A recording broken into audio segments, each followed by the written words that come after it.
Hola, soy Waldo KG. Les quería hablar de algo muy importante que estuve hablando con Zuko, que es la cuestión de la panconciencia o el panpsiquismo, como quieran llamarlo.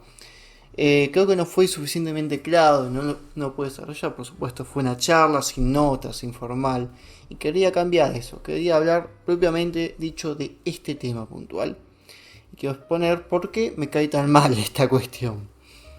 Bueno, agarré a Capra en su libro Las conexiones ocultas, Ciencia para una vida sustentable, y en el capítulo específico que habla de la conciencia.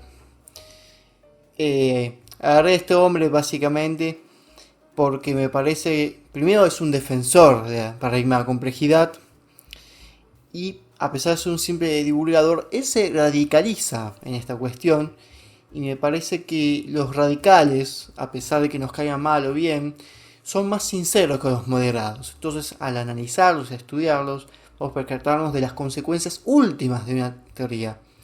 Consecuencias últimas de una religión, los tienen los radicales de cierta religión, los radicales de cierta ideología, porque siguen las consecuencias últimas de sus ideas. Ellos quieren realmente esas ideas y van a las consecuencias últimas. Por eso digo que son más sinceros. Capra, spoiler alert, la consecuencia última de su radicalidad es que, a fin de cuentas, la conciencia es un dios. Esta panconciencia es un dios. La teoría de complejidad nos lleva a una creencia religiosa. Lo cual, quiero explicar cómo se llega a esto, y me parece que esta teoría realmente lleva a eso. Pero bueno, vamos a hablar de esta cuestión. Y vamos a definir un poquito el paradigma de complejidad, que es mucho más complejo que voy a decir. Si quieren más, pueden ir al video de la complejidad de Darin McNabb, que explica muy bien y explica a distintos autores. Por el momento vamos a decir que el paradigma de complejidad se aleja de los paradigmas reduccionistas para comprender la realidad. Estas palabras, en vez de tomar pocas variables, el paradigma de la complejidad dice hay que agarrar la máxima cantidad de variables posibles, porque si no, unas pocas no nos sirven. Por eso es complejo, porque tiene muchísimas variables interconectadas, interrelazadas, que una varía a la otra y no se puede predecir. Estas teorías no me parecen malas en sí mismas, sino que para predecir, por ejemplo, para trabajar con el clima, trabajar con objetos espaciales, para explicar su complejidad física y matemática, por ejemplo, el uso de los satélites, esta teoría sirve muchísimo. Pero cuando se mete con la conciencia, esa teoría empieza a hacer agua. Bueno, es más, Capra habla de conciencia. Y vemos que cuando él la agarra y lo radicaliza con la sistema de complejidad, esto forma, como ya les advertí, una panconciencia. ¿Sí? En otras palabras, todo tiene una conciencia, todo es uno. ¿Sí? Todo es una conciencia. Muy especiosista. Es más, sostienen que hay una sustancia, pero vamos a ver bien esto. Analicemos su idea de la conciencia, del paradigma de complejidad. Para esto tenemos que tener en cuenta que está la teoría de Santiago y otras escuelas que hablan de esta cuestión.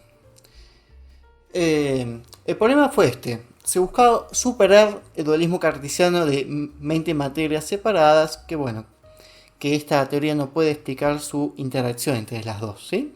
Es muy parecido que pasaba con Platón entre lo ideal y lo material, que no se puede explicar la relación que tienen con claridad. La solución que da esta gente, este paradigma, es que la mente y la materia son en realidad procesos. Y dicen, bueno, no son sustancias, porque a pesar de que es inmanente a la sustancia, dicen, a la materia, al tener relaciones tan complejas, sobran procesos, no sustancias en sí mismo. Esto es debatible porque, bueno, a fin de cuentas es todo material. Bueno, sigamos. La teoría de Santiago dice lo siguiente, que la cognición es vida. Es un nuevo ergo sum de Descartes, porque si algo tiene cognición está vivo. Toda vida, a fin de cuentas, es una cognición, sigue los rasgos de cognición. ¿Qué quiere decir? Que un átomo tiene cognición, que una relación entre átomos, un elemento químico tiene una cognición, una bacteria tiene cognición, así cada vez más complejo, hasta llegar a seres humanos que tienen cognición. Ahora, esta cognición cuando se vuelve muy compleja se vuelve una conciencia. Eso lo explicaré mejor más adelante. Ahora, la cognición, la vida son iguales. No podemos pensar en cognición sin vida, pero todo es inmanente a la materia, dicen. Por lo tanto, podemos hacer la fórmula de cognición igual vida igual materia. Y que todo es un proceso. Todo esto juntos forma un proceso, una idea, algo abstracto, hasta puede hacerse metafísico, y que es un proceso a fin de cuentas. La conciencia a través de esto es solamente una cuestión mucho más compleja que las materias anteriores. En otras palabras, la conciencia es más compleja que un átomo separado. Un átomo separado a unirse con otros es más complejo. Cada vez esa condición se acerca más a la conciencia. Esos átomos a formar químicos, a formar células, bueno, a formar animales, a formar seres humanos, ¿no? Cada vez más complejo, hasta llegar a la conciencia que nosotros conocemos. La diferencia de condición es que es predecible a través, esto dura un poco a través de la física, elementos de la física, elementos de la matemática, es predecible lo que va a pasar, y la conciencia no. La conciencia no es predecible, un ser humano no es predecible, un grupo de seres humanos no es predecible. Y miren esto, por tanto la cognición, siguiendo esto ya se habrán dado cuenta, no necesita un cerebro. Y esto va a tener tintes más religiosos más adelante. Recuerden que la cognición necesita cerebro. Por lo tanto, la conclusión es que hay procesos cognitivos en todo lo material, ¿sí? Desde un átomo hasta una silla. Pero esto a complejizarse, a tener una gran complejidad, se llama conciencia. Porque el ser humano es infinitamente más complejo y sus procesos son más complicados y hay muchísimas más variables que una silla o un átomo.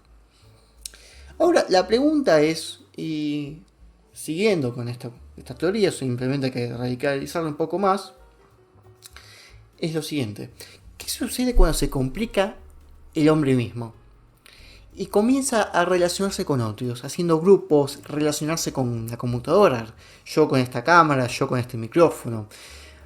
¿Qué pasa cuando se relacionan los seres humanos, forman familias, grupos, estados, países claramente, el mundo? Y cuando la complejidad llega hasta el universo, ¿se comprende? El universo, a fin de cuentas, es una complejidad más. ¿Se ve hacia dónde se va? Esto tiene muchos tintes religiosos.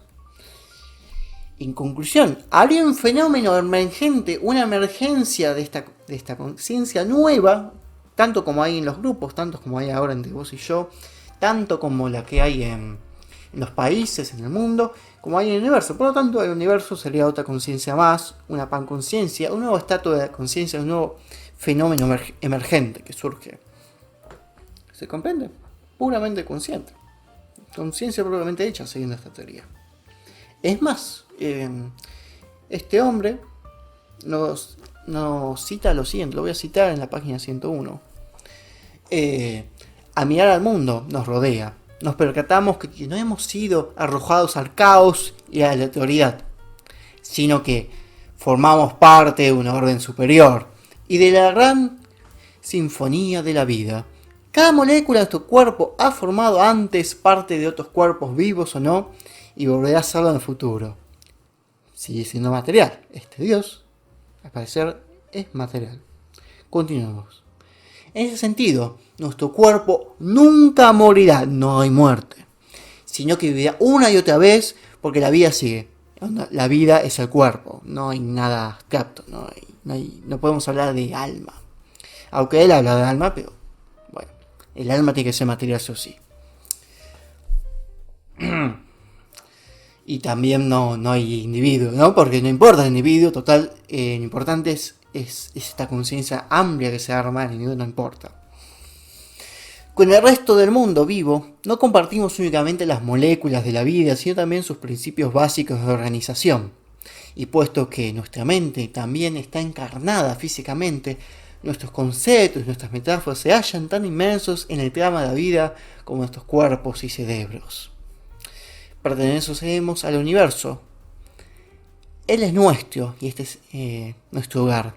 Y este sentimiento de pertenencia puede conferir a nuestra vida un profundo sentido que le da sentido a la vida, este Dios, esta sensación del universo consciente. Pero miren esto, la muerte no importa, total entramos en un nuevo estado de conciencia. Claramente está hablando de una conciencia universal y sagrada que nos llevará, y no nos sorprende que tendremos que llevar prácticas religiosas. Él propone que el estudio de la conciencia se haga a través de meditaciones para métodos científicos, meditaciones budistas, abstraerse de toda creencia. Bueno, eso es una cuestión religiosa. Es más, nos propone hasta que nuestro método científico sea religioso. Y este Dios, este nuevo Dios, esta nueva conciencia, a fin de cuentas es material, es empírico. Y si se fijan, es una inversión de Platón. No llega a ser Aristóteles, pero bueno. Miren, de lo material sale esta idea del proceso, sale una nueva idea. Ya no es este material imperfecto que copia la idea en Platón, sino que de la materia nace este nuevo proceso de conciencia súper complejo. Ahora, todo se vuelve un proceso, lo importante ahora es el proceso, esta idea que sale de lo material. Ahora que lo pienso, esta idea material es muy parecida a Platón. Bueno, este proceso se sustenta en lo material, por lo tanto es un proceso, es material, es una máquina. Donde la vida es mero proceso y hay una negación de la vida, porque si la muerte y nuestro cuerpo simplemente se mete en esa conciencia universal y mística, yo no soy un gran lector de Nietzsche, un gran fan, pero sé que él está muy de desacuerdo con la cuestión cristiana de la negación de la vida. Si negamos la vida, negamos la muerte, me parece algo lógico y claro. Sin vida no hay muerte, sin muerte no hay vida. Y además yo sería más radical, no sé si esto lo dice Nietzsche, sin vida no hay ser humano. Sin muerte tampoco hay ser humano, el ser humano muere, es algo esencial de él. Les recomiendo El Inmortal de Borges para esto, que lo muestra con mucha claridad lo poco humano que son estos inmortales en Borges. Si agarramos un poco la cuestión de los griegos, este cambio incesante, ¿no?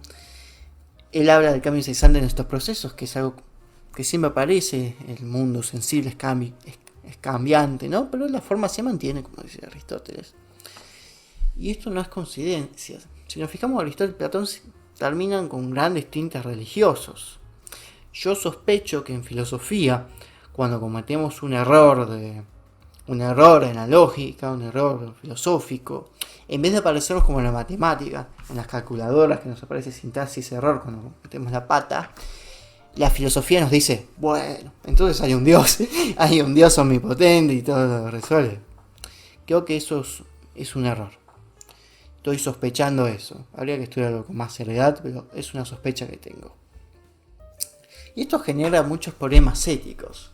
Si todo es vida y no hay muerte, no se puede hablar de una ética posible. Si mato a alguien, solo voy a entrar en un nuevo estado de conciencia superior, recopado. Y estaría en un estado de conciencia inferior si vivo. No hay vida ni muerte en este sistema, ¿no? Segundo, ¿quién estaría en contra de esta conciencia universal? No puede. Es más, si queramos un sistema complejo y sumamente complejo con nuestras mentes, ese ser, esa inteligencia artificial, ese transhumanista, nos teníamos que considerar superior a nosotros por su unidad de conciencia, lo cual me parece absurdo. Y bueno, esta teoría le conviene mucho a los transhumanistas, obviamente, porque puede justificar esas ideologías. Eso ya lo expliqué en Zuko. Y el último problema es, no podíamos definir ser humano a través de un ser consciente. Porque no puede haber ni siquiera un ser humano si no hay muerte. Subo lo que tercer Rigestem, espero que les haya servido.